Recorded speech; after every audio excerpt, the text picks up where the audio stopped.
Two trucks came into my shop the same month, both 2015 F-150s, both bought new by their owners, both driven hard for work.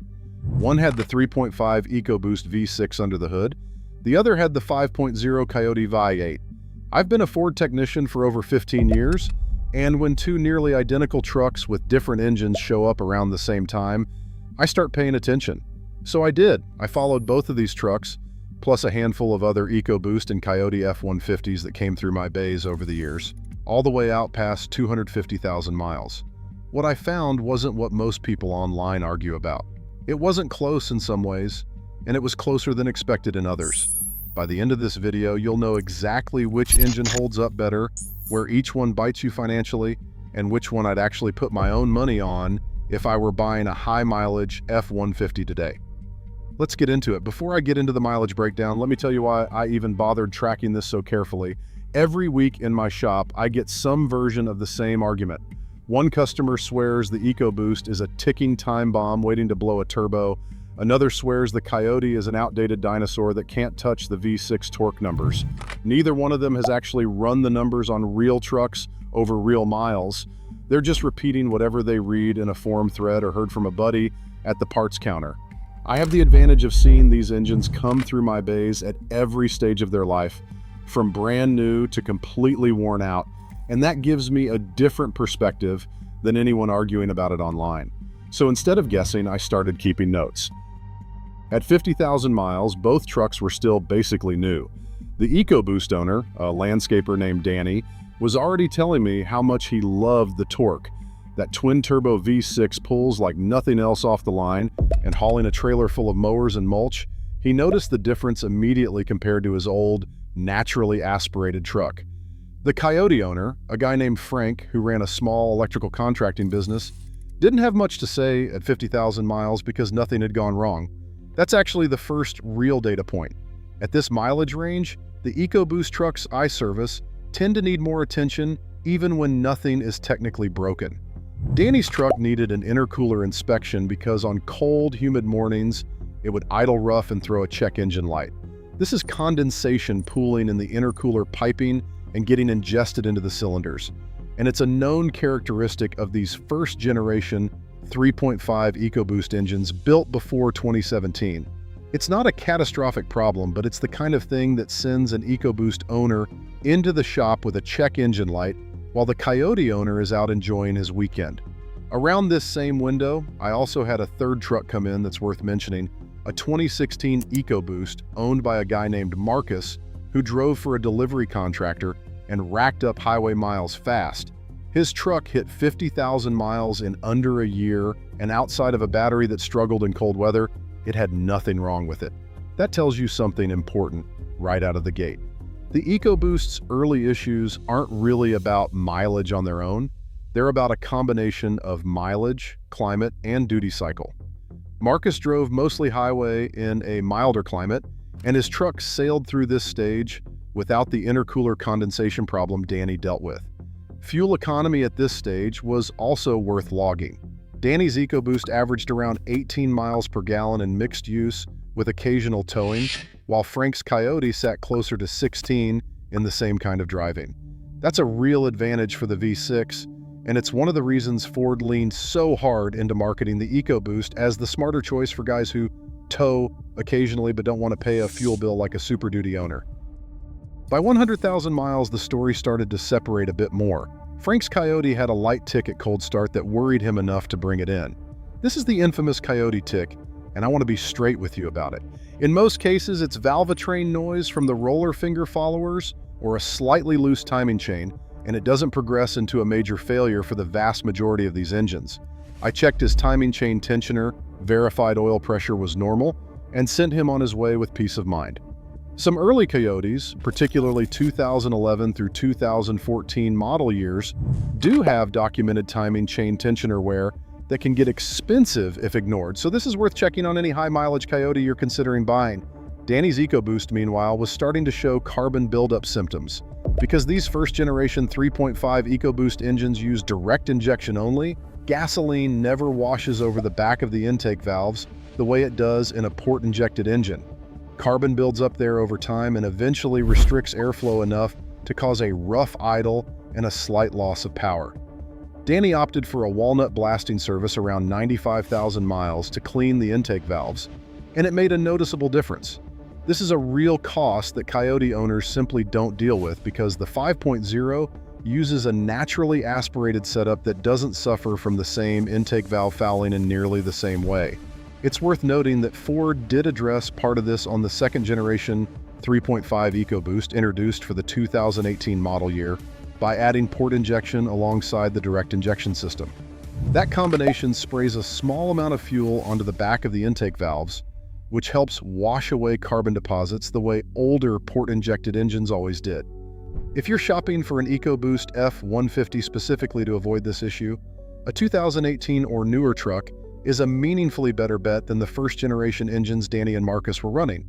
Marcus's truck, being a 2016, was still first-generation and direct injection only, but because most of his miles were steady highway cruising rather than stop-and-go work truck duty, his carbon buildup at 100,000 miles was noticeably less severe than Danny's. That's another pattern I've confirmed across dozens of these engines. Stop-and-go, short-trip driving accelerates EcoBoost carbon buildup far more than steady highway miles do, because the engine never gets a chance to run hot and clean for extended periods.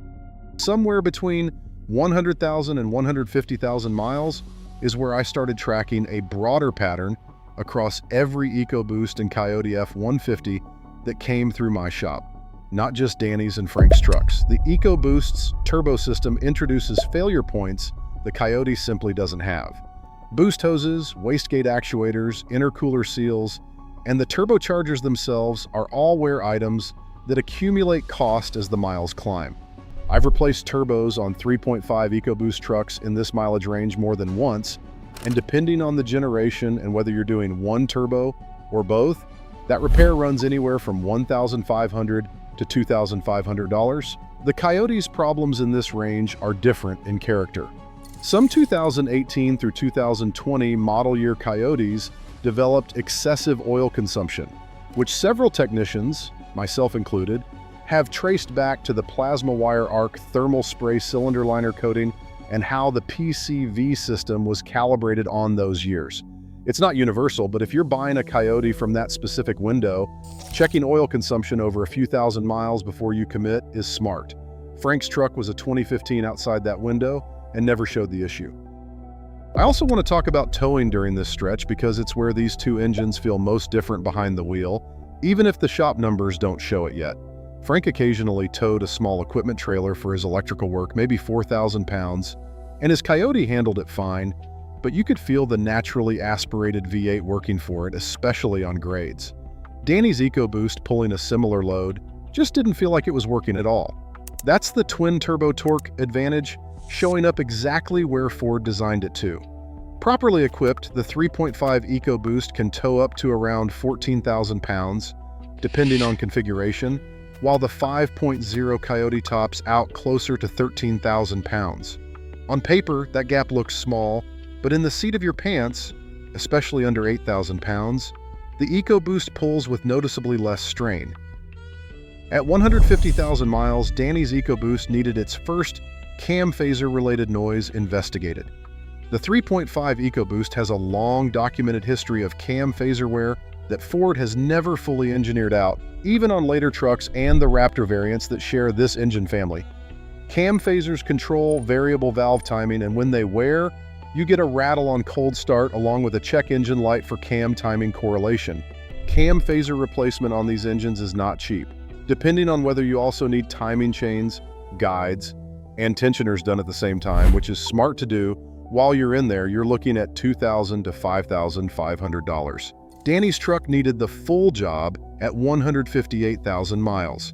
That's the single biggest EcoBoost expense I've seen across every one of these trucks I've serviced, and it's the repair that tips the financial scale hardest in the Coyote's favor. Frank's Coyote, at the same mileage, needed a water pump and a set of spark plugs, both routine maintenance items that cost a fraction of what Danny paid for his cam phasers. Marcus's EcoBoost hit the same cam phaser wear pattern almost identically, needing the repair at 161,000 miles, just 3,000 miles apart from Danny's truck, despite the two of them having completely different driving habits and living in different climates. That consistency told me this isn't a fluke tied to one truck or one owner's habits. It's a genuine characteristic of the engine family that shows up reliably in that mileage window, regardless of how gently or hard you drive it. I've talked to other techs at other shops who service a lot of EcoBoost trucks, and they report the same thing. Cam phaser noise clustering somewhere between 140,000 and 170,000 miles on the vast majority of first and second generation 3.5 EcoBoost engines that haven't already had the work done. I want to pause here because if you're finding this comparison useful, now's a good time to hit subscribe. I break down real reliability data like this from trucks that actually come through my bays, not just internet arguments, and it helps other truck owners make smarter decisions before they buy or before something expensive catches them off guard. Past 150,000 miles is where things get interesting again, because this is where the EcoBoost's advantages start to show up in a different way. Danny's truck, once past the cam phaser repair, ran smoother and stronger than it had in years. The turbocharged V6 still had more low-end torque than Frank's V8, and on long highway hauls with a trailer, Danny consistently got better fuel economy, especially running empty or lightly loaded at highway speeds. That's the trade-off with these two engines in a nutshell. The Coyote costs less to keep running, but the EcoBoost, when properly maintained, gives you more capability and slightly better efficiency in the conditions it's designed for. Frank's Coyote crossed 180,000 miles with nothing more than routine maintenance, oil changes, brakes, a battery, and that one water pump. The naturally aspirated V8 simply has fewer components that can fail.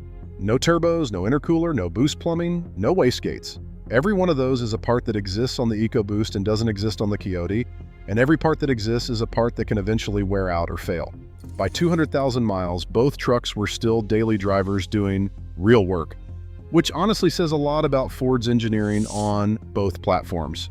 Neither engine is fragile. I want to be clear about that because a lot of the online arguments make it sound like one of these engines is destined to grenade and the other is bulletproof, and that's just not what I see in the shop. Danny's EcoBoost needed a timing chain inspection around 210,000 miles.